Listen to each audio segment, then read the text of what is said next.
Hello दोस्तों, आप सभी का स्वागत है बीएचयू स्टडी कैपिटल पे। तो आज हम लोग जानेंगे कि कैसे BHU MA economics entrance examination को क्रैक करना है, क्या स्ट्रेटजी होगी, कौन सा बुक्स आपको प्रेफर करना है, साथ ही साथ आपको कैसे टाइम मैनेजमेंट करना है, ये सभी चीज़ हम जानेंगे। और आप लोग इस इंटरव्यू को लास्ट तक ज़रूर देखिएगा क्योंकि आपके लिए बहुत इंपॉर्टेंट होने वाला है। अगर आप हमारे कोर्स से जुड़ना चाहते हैं तो दिए गए डिस्क्रिप्शन में लिंक आपको दिया है हमारे ऐप का, उसको भी आप डाउनलोड कर सकते हैं। और साथ ही साथ आपको व्हाट्सएप नंबर भी दिया गया है, उस पर भी कांटेक्ट करके हमारा जो है यूजी कोर्सेस और साथ ही साथ आपके पीजी कोर्सेस का कोर्स परचेज कर सकते हैं। तो अब हम लोग इंटरव्यू स्टार्ट करेंगे। तो ये सुरभि है जो कि अभी बीएचयू से एमए इकोनॉमिक्स जो है परस्यू कर रही है, इनका फर्स्ट सेमेस्टर है। अभी हम लोग जानेंगे कि क्या है सुरभि की रैंक और अभी जो है उन्होंने कैसा फर्स्ट सेमेस्टर उनका एग्जाम अभी हुआ है तो कैसा गया एग्जाम, सारी चीजें जानेंगे। तो सुरभि अपना इंट्रो दीजिए। Hello, first of all, thanks to BHU's Study Capital for inviting me here. I am Surabhi Debnath और मैं असम से बिलोंग करती हूँ। मैंने अपना ग्रेजुएशन भी इकोनॉमिक्स में मेजर लेके किया है from cotton university Guwahati and I am currently pursuing my masters in economics from BHU itself. So that is about myself and yes, मेरे एग्ज़ाम्स अभी चल रहे हैं मास्टर्स के first semester and it is going pretty well. The study environment and everything बहुत अच्छा है इधर। और अगर मैं बात करूँ फॉर द एंट्रेंस प्रिपरेशन, सो मैंने अपनी entrance preparation with self study की है। I didn't have any coaching for my self. The thing is in Assam ऐसे फिजिकल ऑफलाइन कोचिंग होते नहीं है for entrance of masters and such things, at least मेरे notice में तो नहीं था तो जब मैंने प्रिपेयर किया था। सो मैंने अपने जो भी मटेरियल्स रहे हैं या फिर जो भी कुछ करे हैं मैंने बुक से प्रिपेयर किया मेरा notes and all of those things. Seniors से हेल्प लिया, like how did they prepare, so उनके पास भी अगर कुछ मटेरियल्स रहा है तो उन्होंने भी वो मुझे दिया है। यूट्यूब का हेल्प लिया है, क्रोम का लिया है, मेरे अंडर ग्रेड के नोट्स का हेल्प लिया है। So basically it was all about self study in my personal case and previous year's question paper that helped a lot. Like in fact I would say previous year's question paper is a must thing that needs to be done. वो बहुत ज़्यादा important होता है for any exam but masters के लिए तो definitely. So yes, मैंने ऐसे ही prepare किया है। तो सुरभि, आप कितने आवर्स जो है स्टडी करती थी? और कभी कभी ऐसा भी फील होता है कि अरे यार मतलब छोड़ दो, नहीं पढ़ते हैं अभी, कल पढ़ लेते हैं, तो आप उस टाइम पे क्या करती थी? उसको कोप अप करने के लिए आपने क्या किया ऐसा? और आपने फिर अगर उसको किया तो क्या फील हुआ? और क्या आपको एज रिजल्ट जान के आपको ये चीज़ अच्छा लग रहा है कि मैं अच्छे जगह हूँ कि नहीं हूँ? आपको क्या अभी फील हो रहा है? आप इस चीज़ को जरा शेयर करें लोगों से। Yes, definitely. Entrance preparation was not a bed of roses. मेरे लिए तो था नहीं, बहुत सारे फैक्टर्स मेरे लाइफ में तभी चल रहे थे और कोविड का टाइम था तभी। सो ऑब्वियसली मेंटल स्ट्रेस तो एक बात चल ही रही थी, सभी के लिए वो थी।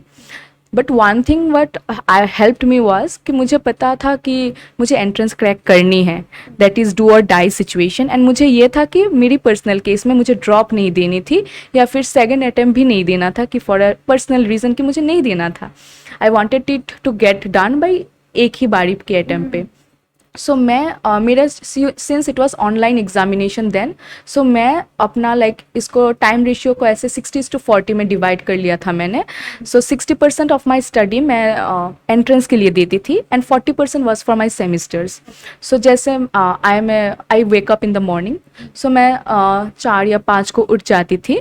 फ्रॉम 5 to 10 लेट्स से कि मैं एंट्रेंस की तैयारी करती थी। उसके बाद जो कुछ काम था या फिर मुझे रेस्ट लेना था, कुछ भी था, देन फ्रॉम अगेन 2-3 मैं सेमिस्टर का 1-2 घंटा देख लेती थी and back then it is again entrance. Because entrance और सेमिस्टर में डिफरेंस रहता है। Entrance is purely objective and semester is purely subjective. So आपको दोनों की डिफरेंस रहते हैं तो आपको वो चीज़ अपने नोटिस में रखनी होती है। And since I needed to solve PYQs, so मुझे इसके लिए कंसेप्ट क्लैरिटी की भी ज़रूरत थी। सो उसके लिए मुझे theories and all of those things maths practice करने होते थे। सो मैंने अपना टाइम ज़्यादा, इनफैक्ट आई वुड से इट वुड बी 70:30 रेशियो में ऐसे डिवाइड कर लिया था। एज ऑफ डिमोटिवेटिंग फैक्टर वो तो बहुत ज़्यादा आता है because I overthink a lot. So मेरे केस में तो और भी ज़्यादा होती है वो चीज़। सो मैं क्या करती हूँ, आई am a person who is very culturally active और मेरी खुद की यूट्यूब चैनल भी है। सो जब भी मन नहीं करता था या फिर कुछ होता था, मैं अपनी चैनल के लिए कुछ वीडियोस बना लेती थी, या फिर I would dance a little because I am a dancer. So ये सब कर लेती थी, so I would feel better. या फिर पेरेंट्स से बात कर लेती थी, जो स्ट्रेस आ रहा है खुद पे कि क्या करना है लाइफ में, and my parents by God's grace are very supportive.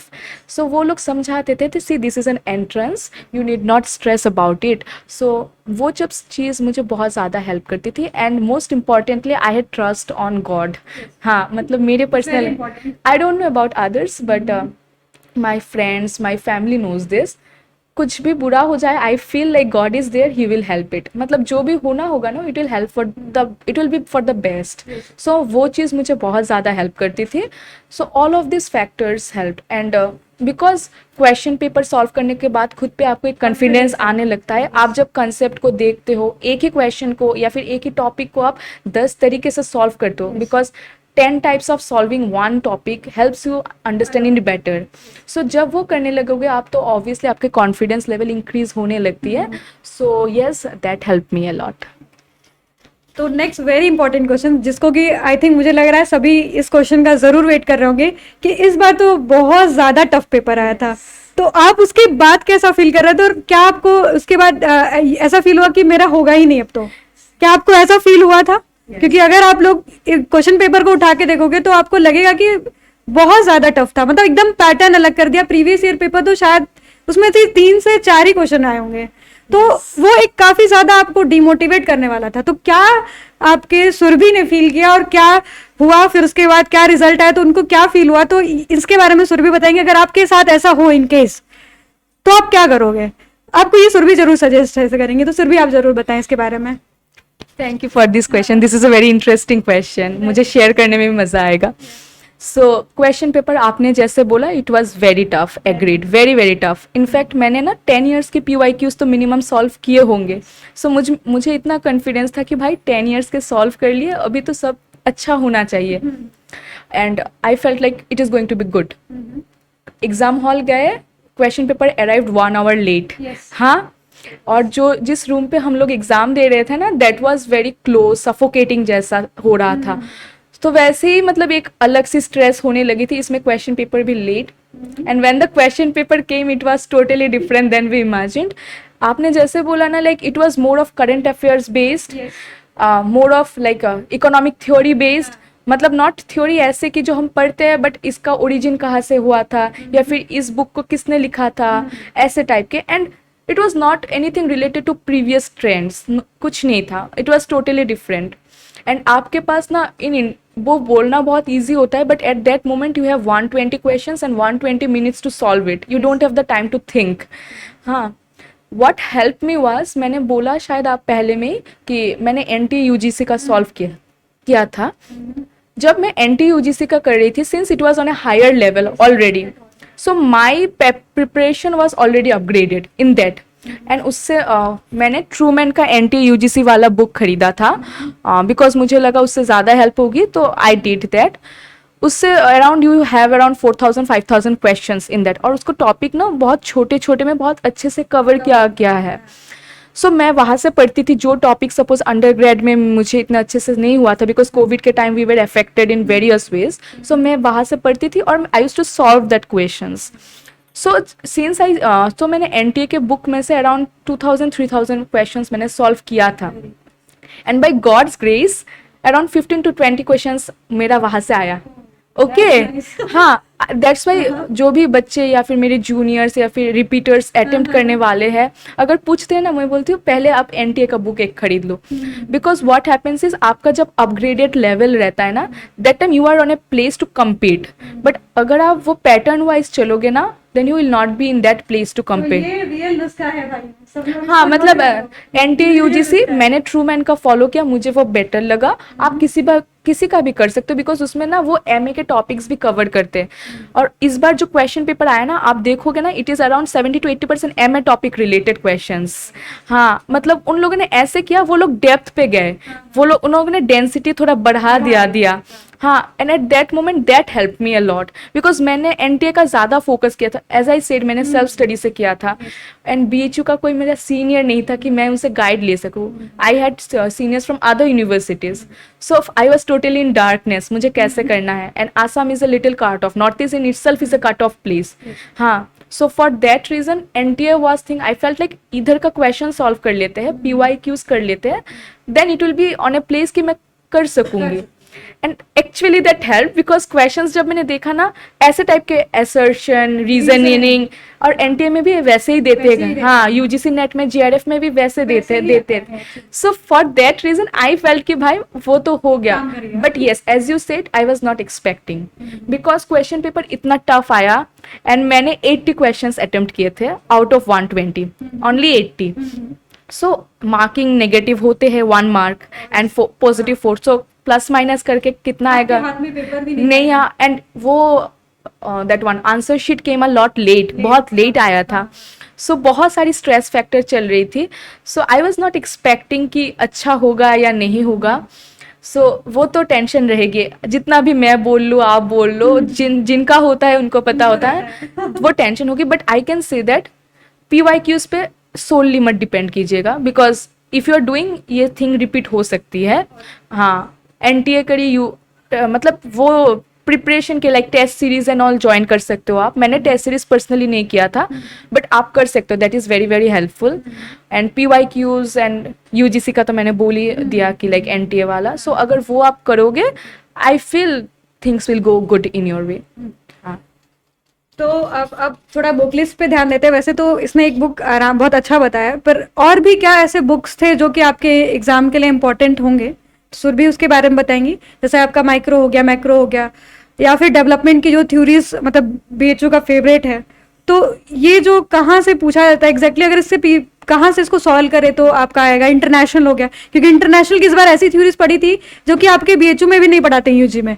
तो ये कहाँ से आ रहा है, तो इसको सुरभि ही बताएंगे. ठीक है, तो आप लोग जरा इसको ध्यान से सुनिएगा. ओके, फॉर माइक्रो मैंने एच.एल. आहूजा का इंटरमीडिएट माइक्रो इकोनॉमिक्स किया, एंड दैट वन हल्वेरियन का किया. Hal Varian is a little mathematical and H L. Ahuja is on a theoretical basis. So आपको सिर्फ मैथमेटिकल पे ही नहीं जाना है, एंड आपको सिर्फ थियोरेटिकल पे नहीं जाना है, ऑन द इंटरमीडिएट स्टेज दोनों चाहिए, दोनों चाहिए. इनफैक्ट मैं बोलूँगी आपको मैथमेटिकल आता है तो थियोरेटिकल आ जाएगा आपको, बिकॉज आप डेरिवेशंस कर रहे हो. सो मैंने एच.एल. आहूजा से, जैसे कंज्यूमर सरप्लस हो गया या फिर प्रोडक्शन थ्योरी हो गया, उसका मैथमेटिकल पार्ट्स में वेरियन से दिखती थी. And Varian is a very good book, because उसमें ना आपको एकदम बेसिक से लेके एडवांस तक वो लोग सही से पकड़ देते थे. सो ये दोनों सोर्सेस थे. YouTube for some basic concept जो मुझे समझ नहीं आता था, क्रोम एंड मटेरियल्स जो मुझे पीडीएफ एंड ऑल मिल जाते थे, I use to do from that notes, and very crisp notes बनाती थी, so that I can revise it. मतलब ऐसे 2-3 पेज बना लूंगे, हाँ, मतलब ये पढ़ लिया, सो इससे टॉपिक जो आता है दिमाग में आई कैन रिमेंबर, ऐसा था. फॉर मैक्रो मेरा डॉन बुश था, एंड मैंने मैनक्यू का पीडीएफ लिया था at that moment. And Mankiw is a very very good book in macro. मतलब आपको बेसिक बहुत क्लियर देते हैं, आपको कंसेप्ट क्लियरिटी बहुत अच्छे से देते. एंड मैं बोलूँगी macro is not only needed for now, in fact later in life अगर आपको कुछ करना है ना, macro is a very good field. So Mankiw अगर आप अच्छे से कर लेते हो, एंड डॉन बुश भी अच्छी है. So those were the 2 books, and again PDFs and all of मेरे अंडर ग्रेड के notes, because I had a very good teacher in macroeconomics, GM sir. I would like to mention him here, because he was one of those teachers who made me feel that macro is not a nightmare. आप कर सकते हो इसको, बहुत अच्छी है. सो मेरे undergrad के नोट्स ने भी बहुत हेल्प किए मुझे. These are for micro macro, and of course that UGC वाला बुक से थोड़ा थोड़ा जो जो टॉपिक लगा मुझे. फॉर डेवलपमेंट ML झिंगन आप देख सकते हो, बट मैंने स्टैटिस्टिक्स, हाँ, for statistics SP Gupta and my under grade notes. Development भी मेरे अंडर ग्रेड के नोट्स. होता क्या है, अगर आप अंडर ग्रेड के नोट्स को फॉलो करते हो, बिकॉज आपने वो क्लास में पढ़ा हुआ है, आपने नोट्स बनाया है, हाँ, तो आपको पता है किस कंटेक्स्ट में आपने कौन सी चीज़ लिखी है. हाँ, सो मैं मतलब ज़्यादा इंक्लाइंड रहती हूँ अंडर ग्रेड को फॉर. हाँ, फॉर इंटरनेशनल डोमिनिक सेल्वेटर एक, हाँ, it is the Bible for international, Dominic Salvator, for that, and कुछ PDFs मुझे मिले थे, and those are very crisp notes, so मैंने वो YouTube से थोड़ा बहुत जो जो चाहिए था मैंने देख लिया. एंड सेमिस्टर 6 में we got a good deal of international economics, so वो करंट चल रहा था तभी, सो दिमाग में भी था. हाँ, सो ऐसे मतलब पैरेलली चल रहा था. For mathematics I followed one local book, HL. Barua, जो हमारे कॉटन में ऐसे पढ़ाते हैं, this and this AC Chiang is needed. आप बोल नहीं, मैट्रिक्स, डिटर्मिनेंट, ऑप्टिमाइजेशन, कुछ भी बोल लो आप, you need this, and it is a very good book. ऐसा नहीं है कि वो लोग बहुत ज़्यादा हाई लेवल में देते हैं, आप समझ सकते हो. हाँ, so I guess I covered all the topics जो ये सारे इंपॉर्टेंट टॉपिक्स, और या फिर ये सारी बुक लिस्ट है, आप लोग लिख लो, ठीक है, या फिर मैं इसको डिस्क्रिप्शन में अभी सुरभि से लिख के डाल दूंगी, तो जरूर से इसको आप लोग परचेज करो, या फिर जो है आपके पास PDFs भी अवेलेबल रहते हैं. आपके पास ऑलरेडी ये जितने लोग देख रहे हैं वो तो यूज Obviously. उनके पास होंगे. आपने अपने नोट्स को जरूर फॉलो करिए, अगर नहीं बनाया तो थोड़ा तो बुलेट नोट्स बना लो, है ना. हाँ, bullet notes is necessary because exam के पहले रात आप सब पढ़ नहीं सकते हो, आपको सिर्फ आई ग्लैंसिंग देनी होती है. सो एक टॉपिक देख लो, कंज्यूमर सरप्लस, अच्छा ये कहाँ से आया, व्हाट इज द ओरिजिन, किसने इसको क्रिटिसाइज किया, सब चीजें दिमाग में रहे. सेटल. हाँ, वही है.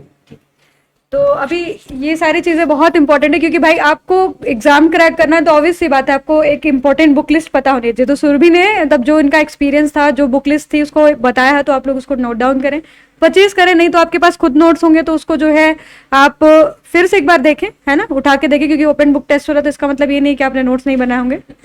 होगा, वो तो बनाए होंगे, नहीं बनाए होंगे तो फिर से बनाओ, है ना, थोड़ा तो एफर्ट करो. तो ये इतना बहुत इंपॉर्टेंट चीज था.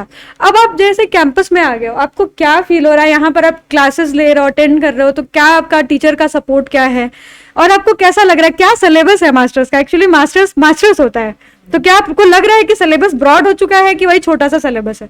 तो आपको इसको सुरभि जो है बताएंगे डिटेल में कि भाई सिलेबस क्या है, टीचर्स क्लास कैसे ले रहे हैं, कैंपस कैसा लग रहा है, और क्या क्या मेरिट्स क्या क्या डिमेरिट्स सब बताएंगे. ठीक है, तो आप लोग अभी सुरभि के पास जरा जाके सुने.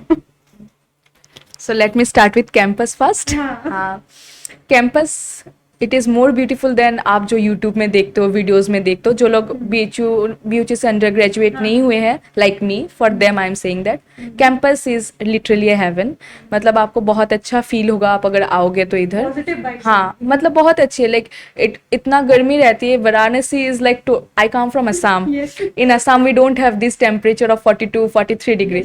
सो लिटरली हम लोग वैम्पायर बन चुके हैं. अभी रात में निकलते हैं, काम करनी होती तो रात में करते हैं. हाँ, लिटरली ऐसे कि तबीयत खराब हो जाती थी.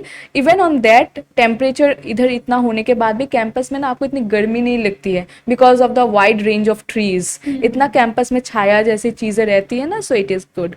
सो regarding campus I have no problem, it is very beautiful. और फल के जूस के फल के that shops and all of those things आपको सब अवेलेबल मिलते हैं. There is no problem. Those are the merits. Coming to demerits, there is a great disparity between girls and boys. I need to say this. The thing is, this is not the thing कि ऐसा नहीं है कि intentionally किया गया है. कुछ चीज़ें हैं जिसके वजह से ये disparity है. होपफुली कि ये चीज़ें चेंज होंगी, बिकॉज अभी CUET आने वाला है, सो चीज़ों की रेक्टिफिकेशन हो रही है. जैसे कि डिस्पैरिटी इन द सेंस कि लाइक लड़के और लड़कियों की टाइमिंग्स में डिस्पैरिटी रहती है, in hostel timings. Then in certain cases treatments में भी थोड़ी डिस्पैरिटीज है, बट मोस्टली द टाइमिंग्स. हाँ, सो उसमें थोड़ा जो डिस्पैरिटी है, अगर वो चेंज हो जाए ना, then BHU is incompatible in every other way. मतलब उसमें कोई फॉल्ट नहीं रहेगा कि मैं बताओ. मैं इसलिए बोल रही हूँ बिकॉज मैं आसाम से आती हूँ. The place there is very beautiful. It may be cut off, but उधर डिस्पैरिटी नहीं मिला है कभी मुझे. सो जब मैं इधर आई हूँ वो मुझे ज़्यादा नोटिस आ रहा है ना, like so that is the demerit. As you said, I mention the demerit, but other than that the place is beautiful. बहुत पीस मिलेगा आपको इधर आके. विश्वनाथ जी का मंदिर है, and the whole Banaras is like a very poetic place. आप कहीं पे भी चले जाओ, सुकून बहुत मिलता है आपको. 80 घाट चले जाओ, जैन घाट चले जाओ, या फिर कैंपस में किसी भी जगह चले जाओ, it is very peaceful. But the only demerit is that disparity. हाँ, but yes, it is decreasing. The more बाहर के लोग आएंगे तो वो जो चीज़ है ना, जो चीज़ जिसकी वजह से ये बढ़ रहा है, वो धीरे धीरे डिक्रीज होगा. इनफैक्ट मैं अपने सीनियर से या फिर कुछ टीचर्स प्रोफेसर से भी सुनी हूँ, पहले इट वॉज मोर, अभी थोड़ा घट चुका। सो आप ऑप्टिमिस्टिक व्यू पॉइंट रखोगे तभी ना चीज़ें चेंज होगी। तो अभी फ्यूचर में ये और भी ज़्यादा चेंज होगा। Coming to professors, very brilliant, I have no complain regarding them. बहुत अच्छे प्रोफेसर्स मिले हैं और ये ऐसे है कि आप कभी भी अप्रोच कर सकते हो, मतलब there is no problem in approaching them. वो बहुत अच्छे हैं, बहुत अच्छे से बात करते हैं। आपको प्रॉब्लम है तो बोलते भी है कि like what is the issue, आप बता सकते हो। एक चीज़ को 2-3 बार भी समझा देते हैं या फिर 10 बार भी कहो तो समझाते हैं। Professors are genuinely very good. So yes, if you say me about my life here, I am really loving the place. हर जगह का प्लस माइनस पॉइंट्स रहता है, we can not help that, just that अगर ये चीज़ खत्म हो जाएगी then BHU is like no other. तो डिस्पैरिटी तो भाई हर जगह है, पर ठीक है ये भी कम हो जाएगी। ठीक है, समय के साथ जैसे सुरभि जैसे लोग आएंगे सामने, यही हो सकता है छात्र नेता बने और इसको कम कर दे। ठीक है, कोई समटाइम्स क्या होता है कि कोई फील करता है और कभी कभी उसको जब वो ज्यादा समझ जाता है तो कभी कभी वही सामने आके जो है काम करता है। तो हम में से ही तो आप में से ही तो एक आते हैं, तो हो सकता है वो सुरभि ही हो। तो ये तो कम हो सकता है, ठीक है, ये हम ही लोग कम करेंगे, ये सारे जितने लोग हैं या फिर कैंपस में जितने लोग हैं वो सारे लोग कम कर सकते हैं। ठीक है, और हाँ एक पॉइंट छूट गया, सिलेबस। मास्टर्स का सिलेबस कैसा है ये सुरभि अभी बता देंगे। थोड़ा सिलेबस के बारे में जरूर डिस्कशन करना है क्योंकि आप लोग आने वाले हो, तो क्या आप इसको करोगे, कैसे करोगे, क्या सिलेबस है भाई, इसको भी जानना जरूरी है ना। सुरभि एक बार जरा इसको बता दे। कमिंग टू द सिलेबस, हम लोगों को रिवाइज्ड सिलेबस मिला है, it is an upgraded syllabus. और अगर आप NTA UGC NET JRF की प्रिपरेशन करते हो, अराउंड 70 to 80% सिलेबस आपका मास्टर से कंप्लीट हो जाता है। Like it is that upgraded and it is more mathematical based this time. पहले क्या होता था, it was more theoretical based. हाँ, अभी क्या क्या उन्होंने अपग्रेड कर दिया है। So now you are on a competitive level with other masters, जैसे DU हो गया, JNU UH हो गया। On that basis you are on a competitive level. In fact आप अगर UPSC के लेवल पे जाते हो, अगर ट्रेंड देखोगे तो मास्टर्स अभी वो लोग मैथमेटिकल देते हैं, या फिर इंडियन इकोनॉमिक सर्विस में चले जाते हो, they are the more on the first paper micro, जो क्वांटिटेटिव पेपर रहता है उधर मैथमेटिकल बेस ज़्यादा रहता है। सो अगर आपकी वो क्लैरिटी मास्टर्स से ही आ रही है then what can be better then that. So masters की syllabus is well defined, in fact there is more depth to it. कुछ कुछ टॉपिक्स है इतना एक्सटेंड तक समझाया गया है, लाइक आपकी डेप्थ, क्लैरिटी, अंडरस्टैंडिंग बहुत ज़्यादा रहती है। So with the master syllabus I am really happy, अच्छा है, इट इज़ वेरी गुड। और आपकी तो अगर आप UGC ऐसे की चीज़ों की प्रिपरेशन करना चाहते हैं अभी से, so you are always ready to go. Okay, तो अभी एक बहुत मोस्ट इम्पॉर्टेंट टॉपिक मैं कहूँगी या फिर क्वेश्चन कहूँगी कि अभी जैसे सुरभि अभी मास्टर्स परस्यू कर रही हैं, क्या इनको प्लेसमेंट सेल का यहाँ पर सपोर्ट मिलने वाला है? क्या इनको यहाँ से प्लेसमेंट मिलेगी कि नहीं मिलेगी? क्या ये एक्सपेक्ट कर रही हैं या फिर ये जो है PhD करेंगी?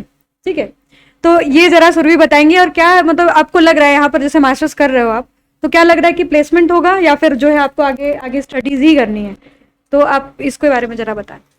Okay. First of all, I am a representative in the placement cell of my department and also of Faculty of Social Sciences.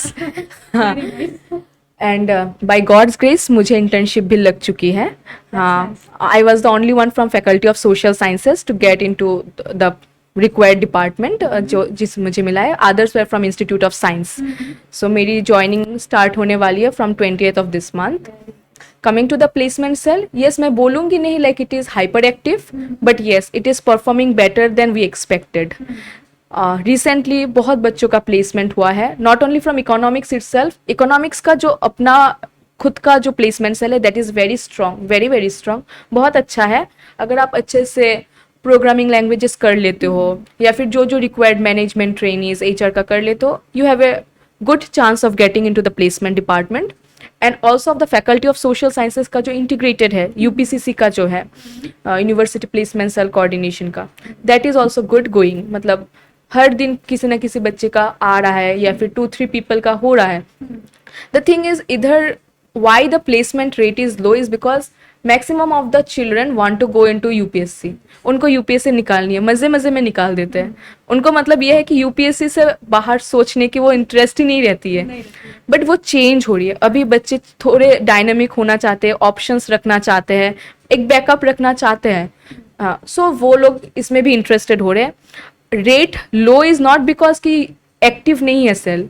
Rate इसलिए लो है बिकॉज बच्चे इंटरेस्टेड नहीं रहते हैं, उनको लगता है कि यूपीएससी करनी है, यूपीएससी करे या फिर पीएचडी करे। हाँ यूपीएससी करे या फिर प्रोफेसर बने, पीएचडी करे, ऐसा। बट अभी उन लोगों को समझ आ रहा है कि लाइफ में इस इन दोनों से भी बढ़ के या फिर घट के कुछ भी बोल लो, एक ऑप्शन है आपके पास कि आप इसको बैकअप के तौर पे रख सकते हो। सो तब क्या है कि अभी बच्चों का आ रहा है, placement is going good, very good. मतलब मैं ये इसलिए नहीं बोल रही हूँ कि I am a representative then, but मैं अपने एक्सपीरियंस से और जो मैं देख रही हूँ वही से बोल रही हूँ। लाइक इनफैक्ट 9 CTC 10 11 इतना तक जा रहा है LPA का। So this is good. So मैं बोलूँगी regarding placement, if you are interested and if you work for it, आप 2-3 महीना जितना रिक्वायरमेंट है आप देते हो, you will have a good chance of getting. That was the first question. And coming to that, आपने क्या पूछा था कि आपने सेकंड क्वेश्चन कुछ पूछा था। मतलब प्लेसमेंट यहाँ की जो अभी ऐसा कहा जाता है ना कि मतलब इकोनॉमिक्स डिपार्टमेंट में कोई प्लेसमेंट सेलेक्टिव नहीं है। No no, it is very good going. क्योंकि ये बहुत मतलब परसेप्शन है बाहर लोगों का कि इकोनॉमिक्स में कोई प्लेसमेंट सेल काम इनफैक्ट अफिलिएटेड कॉलेज में अक्सर ऐसी बातें होती है, या फिर कभी आप टीचर से सुनोगे तो प्लेसमेंट सेलेक्टिव नहीं है यहाँ पर, ऐसा बात नहीं, ऐसा है। आई don't no previous year batches, but अब हमारे जो इमीडिएट सीनियर्स है they have done ट्रेमेंडस good work and उन्होंने इसको बहुत एक्टिव बनाया है। एंड द आवर बैच हैं, they are also doing very hard work and they are also making it more active. बहुत अच्छे अच्छे फाउंडेशंस में हमारे सीनियर्स का हुआ है, जैसे टाइगर एनालिटिक्स में हमारी एक सीनियर का हुआ है, she got a very good placement. Then in Azim Premji foundation, in those organisations it is happening. अच्छे अच्छे ऑर्गेनाइजेशंस में हो रहे हैं। ऐसा है कि लोग करना नहीं चाहते, वो अलग बात है, बट अगर आप इंटरेस्टेड हो और आप काम करते हो, you have a good chance of getting a placement here. तो आप ये परसेप्शन छोड़ दे कि यहाँ पे प्लेसमेंट सेल काम नहीं, इट इज़ वेरी गुड। आप एक्टिव हो, सब काम करें। इनफैक्ट स्टूडेंट्स अभी बहुत ज़्यादा एक्टिव रहते हैं। बच्चे अगर इंटरेस्टेड ना भी हो तो हम बोलते हैं तुम एक बार ये वर्कशॉप कर लो, तुमको अच्छा नहीं लगा बाद में देख लेना। सो वो चेंजेस आ रहे हैं थोड़ा, वो now they are also getting interested कि अच्छा वर्कशॉप हो रहे हैं तो कर लेते हैं, अच्छा प्लेसमेंट का ये है तो देख लेते हैं। मतलब वो चेंजेस आ रहे हैं। आपने बोला कि एक दिन में तो चेंज आता नहीं है, सो वो चेंजेस आ रहे हैं धीरे धीरे and placement cell is going good. 2-3 साल में जितना कुछ किया है BHU का placement cell, I feel it is going good. अब लास्ट क्वेश्चन लेंगे, क्योंकि बहुत शायद ये बहुत इंपॉर्टेंट क्वेश्चन है। ये मेरे को बहुत ज़्यादा इसकी क्वेरी आती है कि जो MA इकोनॉमिक्स का जो कोर्स यहाँ पर चल रहा है, इसके अलावा और भी आपको एनर्जी इकोनॉमिक्स का कोर्स चलता है और भी 1-2 ऐसे कोर्सेज चल रहे हैं, तो क्या आपको अगर आप नहीं कर पा रहे हो MA इकोनॉमिक्स, नहीं ज्वाइन कर पा रहे हो, तो क्या आप उसमें अगर आपका हो जाता तो आपको करना चाहिए कि नहीं करना चाहिए? तो ये सुरभि एक बार सजेशन आपको इसके बारे में देंगी। बहुत इंपॉर्टेंट ये क्वेश्चन है क्योंकि इसकी क्वेरी मुझे बार बार आई है, तो आप जरा इसके बारे में सुन लो, फिर ये लास्ट क्वेश्चन है, ठीक है? ओके, सो मेरा और रैंक था 51 AIR में and I was not a BHU under graduate, so on that female basis it was 25। सो मैंने सिर्फ इकोनॉमिक्स के लिए ही फॉर्म भरा था। रीज़न ये था कि मुझे नहीं लग रहा था कि मैं किसी स्पेसिफाइड ब्रांच में जाना चाहती थी, बिकॉज माई प्रोफेसर सेड कि आप अगर कोई स्पेसिफाइड ब्रांच में चले जाते हो आप हैंडीकैप हो जाते हो कि उसी में आपको करनी है। अगर आप जनरल इकोनॉमिक्स में रहते हो you have the options open. ये कोर है, हाँ ये कोर है और उसमें आपको पेपर्स आने लगेंगे कि आप ये पेपर कर लो। बट अगर सपोज आप एक स्पेसिफाइड XYZ पेपर में चले जाते हो, आप सिर्फ उसी में करते हो। फॉर दैट रीजन मैंने कुछ और ऑप्ट नहीं किया था। But when I came here, मैंने एनर्जी इकोनॉमिक्स का सीन देखा है। It is a good paper I feel, because in energy economics internship is a must, मतलब आपको करनी होगी। Paid unpaid that doesn't matter, but आपको करनी है। उनको कॉर्पोरेट सेक्टर में एक आइडियोलॉजी पहले ही दे देते हैं with this internship. They know that आपको करनी क्या है लाइफ में। And energy economics is a very growing economic branch. हर जगह में इसकी एप्लीकेशंस होते हैं। पेट्रोलियम सेक्टर देख लो, किसी भी सेक्टर देख लो आप, you need energy economics and it is a very dynamic scope subject.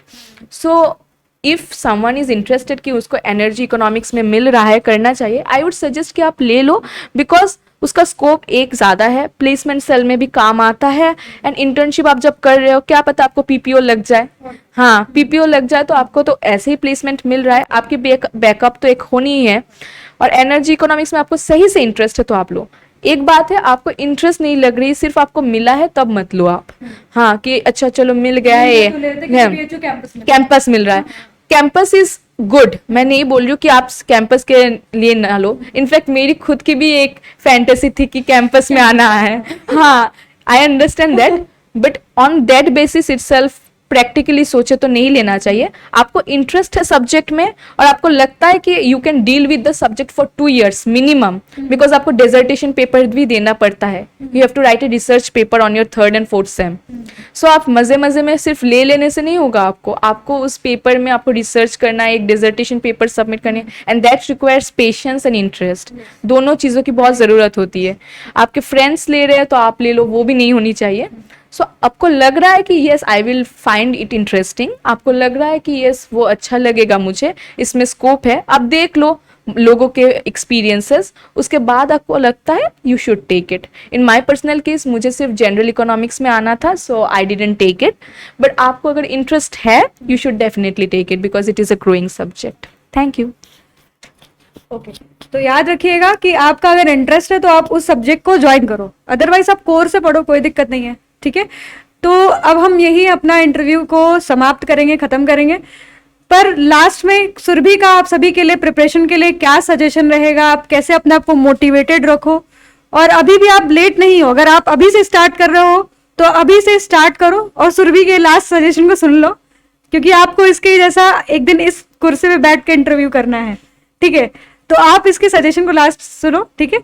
तो सुरभि क्या सजेशन रहेगा लास्ट आपका?